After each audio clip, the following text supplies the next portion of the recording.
Mungkin buat yang lain ada report yang mau coba ditanyakan? Ini udah terlihat, Pak. Sudah terlihat? Oke, jadi beliau ini seorang manajer di perusahaan kami itu di bidang finance. Lalu, Finance. Ya. Bukan new hire ya berarti ya, existing team ya? Bukan, iya. Okay. Dan dia tuh di perusahaan ini udah 12 tahun. Oke. Boleh dibantu kah, Pak? Maksudnya dia kan udah 12 tahun menjadi manajer di perusahaan kami. Lalu, namun di sini koordinatornya itu dia masih average gitu dan supporternya juga. Namun terlihatnya beliau ini sangat berperan sebagai manajernya gitu. Dia memang suportif dan juga berjiwa kepemimpinan lah gitu. Pertama mungkin harus clear dulu, Bu Caroline. Apa yang diukur di Kevlon ini murni tentang soft skill. Mungkin saya coba share screen dulu ya. Saya coba kasih satu mindset dulu. Nih, saat mau melihat seseorang ini berperan atau enggak, 3 hal ini harus dipertimbangkan, Bu. Experience, technical skill, dan juga soft skill. Oke? Iya. Yang diukur di Kevlon itu semua murni hanya ranah soft skill. Kenapa? Karena kalau misalnya kita bicara tentang hard skill, technical skillnya, pengalamannya, itu kan lebih ke arah ya jam terbang, terus kita juga memang orang juga sudah familiar ya. Tapi pertanyaannya adalah apakah kalau orang yang sudah kerja bertahun-tahun, sudah pasti selalu koordinatornya kuat secara bakat, Bu Caroline? Kira-kira apakah bisa dipastikan selalu begitu? Oke, artinya ini memang lebih ke dari lahirnya ya gitu seperti lebih ke arah kebiasaan, sikap. Jadi soft skill ini kan kita batasannya di area sikap, kebiasaan, dan juga mindset. Artinya seringkali ditemui 3 ini juga memang sebenarnya nggak align. Kalau memang kita kebetulan dapat orang yang 3-3-nya pas, ya it's a blessing ya. Experience-nya relevan, technical skill-nya relevan, soft skill-nya juga relevan. Tapi kadang nggak sejalan masalahnya. Ada orang yang performance-nya bagus banget, tapi ketika dicek soft skill-nya, kayaknya kok so-so ya. Kenapa? Karena ada orang yang bisa karena dia sudah terbiasa, dia sudah hafal. Nah, tapi ada juga orang-orang yang kalau dilihat secara performance ini nggak banget. Tapi secara soft skill, loh kok bagus. Kenapa? Ya orangnya punya bakat, tapi jam terbang dan technical knowledge-nya mungkin masih belum. Nah, isunya yang mana? Itu yang nanti harus dilihat dulu. Jadi, itu benar-benar harus clear dulu. Karena kalau enggak, kita biasanya akan langsung bias. Loh, kok soft skill-nya begini, tapi performance-nya bisa begitu? Nah, itu justru harus cari tahu. Dan juga, soft skill ini akan bisa berubah, Bu Caroline. Beda waktu tes, sama dengan beda mindset. Dia menghadapi event-event, menghadapi pengalaman, menghadapi situasi-situasi yang mungkin sudah beda. Cara pandang dia ketika menghadapi suatu masalah udah beda lagi dengan sebelumnya. Nah, yang di-capture di report tadi adalah saat dia mengerjakan tes itu. Kan pada saat itu. Nah, itu juga mereflek dari mood-nya kah? Mereflek dari compounding event, series of knowledge yang dia sudah alamin beberapa waktu sebelumnya. Oke. Kalau pengaruh mood-nya itu nggak terlalu relevan, tapi mindset-nya saat itu, cara dia menyikapinya, pengalaman-pengalamannya dia, itu akan terreflect dari cara dia menyikapi soal-soal kita, dan itu akan tercapture semuanya. Nah, coba Bu Caroline buka lagi report-nya. Ini mungkin buat teman-teman saya akan coba share basic-nya dulu ya, saya jelasin basic-nya dulu. Kebetulan report yang dipakai Bu Caroline ini jenis report custom job fit. Di perusahaannya sudah memilih 8 kriteria ya Bu Caroline ya. Iya, betul. Yang untuk semua posisi 8 kriteria ini yang dianggap key attitude penting yang diharapkan ada di perusahaan ini. Betul? Betul, Pak. Oke. Nah, coba di zoom out sedikit Bu biar kelihatan dalam satu page. Ya. Kalau yang munculnya average di koordinator, average di supporter ya ini ya. Karena dua-duanya average. Ini menunjukkan average ini situasional. Sikap ini bisa kadang muncul, kadang enggak. Inkonsisten kuat. Artinya, di situasi yang sama, di situasi A, di timing itu dia bisa aja menunjukkan kemampuan untuk berkoordinasi, ngatur-ngaturnya kenceng. Tapi di topik yang sama, beda timing, dia bisa aja kayak nggak tertarik untuk ngatur-ngatur. Orang kalau yang skornya average, ini bisa dua sisi, Bu. Justru kalau yang munculnya hijau gini, harus dicari tahu triggernya apa, yang membuat dia akan konsisten untuk koordinasi, yang akan membuat dia lebih konsisten untuk supporting orang. Karena kalau kita nggak tahu triggernya, bisa jadi kita salah nangkep sinyal. Kelihatannya kuat kok koordinasinya, kelihatannya kok dia sangat supporting teman-teman kok. Mungkin saya dengan Bu Caroline sama-sama menghadapi orang ini, impresinya beda. Bu Caroline mungkin ngerasa orangnya supportive banget, orangnya juga suka ngatur, misalnya kuat dalam ngatur-ngatur. Tapi bisa jadi bagi saya nggak ngerasa gitu. Apaan? Orangnya kayaknya kalau ada temen sedih atau apa juga dia nggak benar-benar supporting kok. Nah itu bisa terjadi bagi mereka yang skornya average untuk sikap-sikap tertentu. Sampai sini ada pertanyaan dulu, Bu Caroline? Oke, understood, Pak. Karena, dan juga tadi kan Bu Caroline bilang, padahal kelihatannya dia bisa ngelit ya. Iya. Ngelit itu nggak hanya ngandalin satu sikap, masih banyak sikap-sikap yang lain. Kedua, definisi lead-nya Bu Caroline dengan orang lain bisa jadi beda.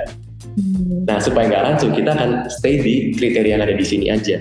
Nah, kalau yang dia terlihat kuat dan konsisten, itu yang di bawahnya ini, yang strategic, alliance, adaptive, analytical thinking. Ini semua lebih konsisten kuat. Dan menurut saya, Ibu ngerasa dia ini kok bisa ngelit. Salah satunya karena commandernya ini kuat nih, Bu. Tipenya itu akan make sure everything under control, make decision. Itu yang terlihat, Bu Caroline? Iya. Nah, jadi cara ngeliatnya adalah seperti itu, Bu Caroline.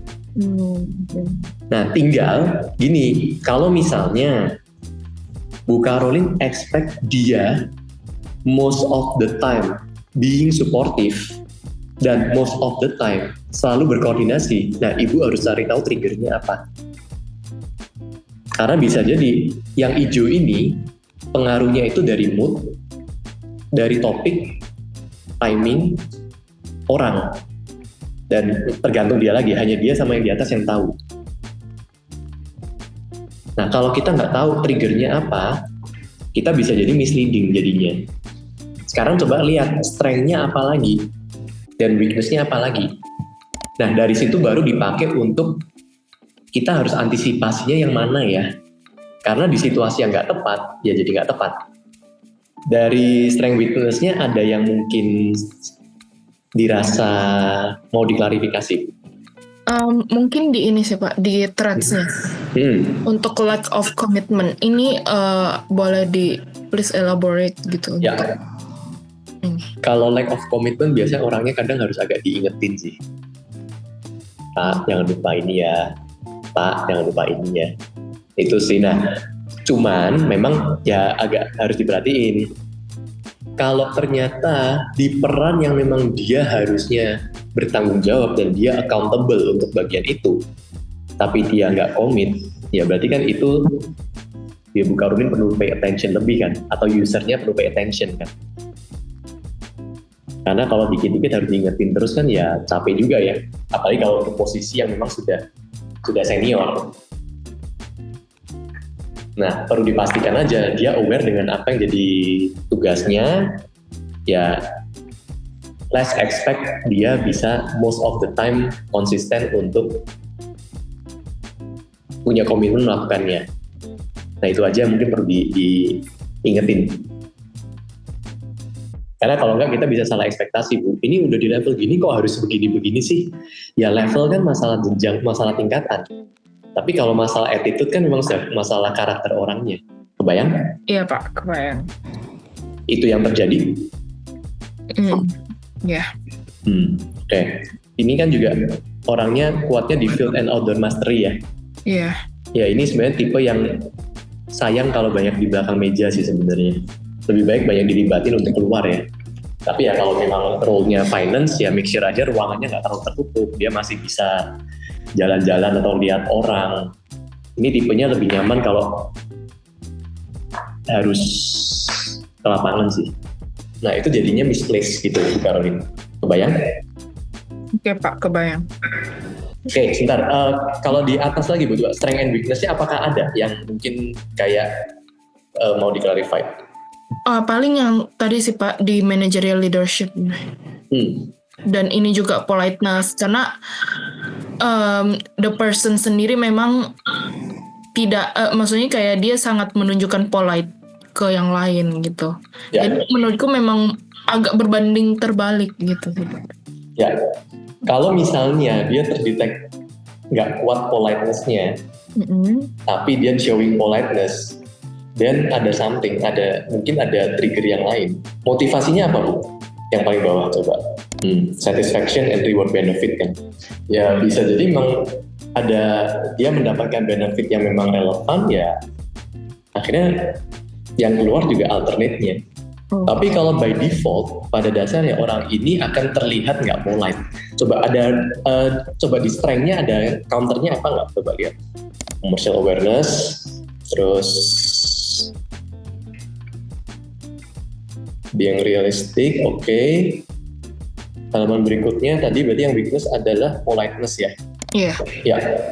Ya ini memang by default-nya tuh akan ada berasa banget. Ya mungkin kalau buat orang-orang yang dia lihat bisa memang dapat yang transaksional balance, ya mungkin bisa jaga. Tapi coba buat orang-orang yang mungkin dirasa tidak dalam satu tingkat, it might be different. Apalagi ada ethical awareness-nya yang kurang dan honesty-nya kurang. Nah ini memang dia ada tendensi diplomatis ya. Nih, tendensi diplomatis di honesty-nya kurang dan juga ada tendensi favoritism. Oke. Memang artinya kalau misalkan dia ada favorite sama orang dan juga maksudnya ya itu yang dia tunjukkan ke orang itu, tapi other than that person itu bakal berubah gitu ya. Nah beda, betul. Karena kalau sudah ada fairness-nya, favoritism-nya, ya dia treatment orang tuh sudah beda. Tergantung siapa yang dihadapin. Oke, sebelum nanti saya ke leadership ya, saya coba tanya ke sini dulu teman-teman, ada yang mungkin mau ditanyain? Mungkin saya mau tanya ya. Yes. Ada beberapa report yang saya lihat memang tugasnya itu sebenarnya manajerial. Ya. Dan kalau dilihat dari praktek sehari-harinya itu ada leadership dan bisa memanage dengan baik gitu. Cuma pada saat dilihat apakah mungkin gitu loh pada saat dites ternyata yang jadi trapnya ini justru di managerial leadershipnya itu justru jadi merah gitu. Ya, itu gimana gitu ya? Itu mungkin juga sekalian aku jawab pertanyaannya Bu Caroline tadi ya kan, yang Bu Caroline bilang perasaan orangnya bisa ngelit tapi kok di sini leadershipnya weak gitu kan. Ini juga salah satu hal yang kita harus pahamin juga Bapak Ibu. Yang Kevin ukur itu secara general. In general, orang dengan profil seperti ini, leadership-nya masuk kategori weak. Tapi, standarnya setiap company bisa jadi beda. Mungkin bagi beberapa orang, ya yang seperti ini sudah oke, nggak masalah. Tapi kalau kita mau berkaca ke something yang lebih universal, ini masih masuk kategori weak. Masih bisa dipoles untuk di-nurture lebih jauh. Tapi apakah ini sangat strong? Baik lagi dilihat. Experience-nya mungkin memang sudah sangat tinggi, jadi bisa aja dia sudah hafal untuk menjalankan perannya. Tapi apakah dia naturally memang punya bibit leadership yang kuat? Ya ini masih belum. Tapi untuk menjalankan fungsinya mungkin sudah tepat saat ini. Nah itu aja bias yang memang kita harus pahami dulu. Oke Pak, menjawab. Nah yang kita perlu tahu adalah kita kontrol ekspektasi. Karena kalau misalnya biasanya ketika kita hiring, kita nggak tahu datanya, kita nggak tahu orang-orang seperti apa. Umumnya yang akan terjadi adalah, loh saya hire orang di posisi ini, pengalaman seperti itu, harusnya dia kan begini. Nah kata-kata harusnya itu akan jadi jebakan. Apakah orang yang sudah punya pengalaman kerja bertahun-tahun sudah pasti bisa jadi manajer? Belum tentu. Orang yang sudah pengalaman kerja bertahun-tahun bisa nggak bekerja untuk diri sendiri sebagai staff, mengerjakan kerjaan sendiri? Bisa. Tapi kalau sudah bicara manager, bicara leader, itu sudah nggak bicara tentang pekerjaannya dia sendiri, karena dia bertanggung jawab pada pekerjaan orang banyak di bawah dia. Kerjaannya dia memastikan tim di bawah dia bisa berfungsi. Nah, ini juga kadang yang memang sering kami temui juga istilah ada banyak perusahaan memang title manager ini sangat umum diberikan. Tapi kalau kita memang lihat definisi fungsi otoritas manager itu beda. Makanya kalau nanti ada yang pakai report manager di Kavlen, ada orang-orang yang title-nya saat ini manager, tapi ketika dites itu masih di level supervisor. Ya nggak apa-apa, masalah title kan masalah struktur organisasi ya. Tapi kalau di sini kita Kavlen melihat ini kan lebih ke arah secara kapasitas soft skill saat ini, dia ini sudah bisa nggak kalau kita libatkan dalam otoritas dan fungsi manajerial dalam organisasi. Itu yang dijadikan bahan refleksi. Itu Bro Edwin terjawab? Lumayan. Thank you. Oke.